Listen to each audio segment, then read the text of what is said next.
Hi, I'm Karen Mitchell, the Home Horticulture Extension Specialist at Purdue University.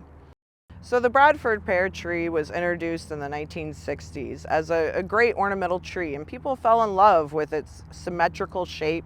It's one of the first to flower in the spring, and so it's covered in beautiful white flowers. So it quickly became popular in the landscape nurseries.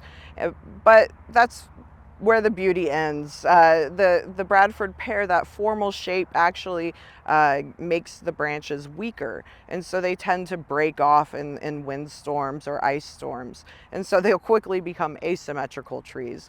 And the flowers that they produce early in the spring are pretty short-lived. They'll go into full bloom as soon as the weather warms up, but with the first frost, they're gone.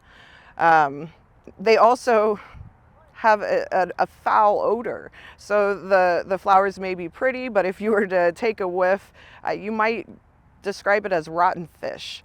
That rotten fish smell actually attracts its pollinators, which are flies. So it's not even greatly beneficial for our native pollinators. So with the case of Bradford pear, we have an invasional meltdown. And this is a case where two invasive species will aid each other in their spread and their success. And so the Bradford pear produces a small fruit that you may not even notice as a homeowner, but the European starling, another invasive bird species, loves that fruit and will spread it far and wide. And so these two invasive species are helping each other to spread and to succeed in their invasion. It's been known to be invasive for quite some time now, and there are a lot of different organizations that are trying to eradicate it. It's a bit of a battle right now because you can still find it in some nurseries and garden centers. So right now it is still legal to sell and trade and transport the Callery pear. But the Indiana Invasive Council is trying to get this species added to the Plant Terrestrial Act, where it will no longer be allowed to be sold in any nursery here.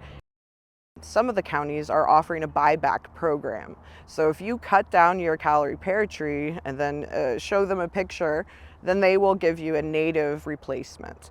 So that's been a popular program that's gaining a little bit of traction, and I would encourage you to contact your SWCD to find out if you have that program.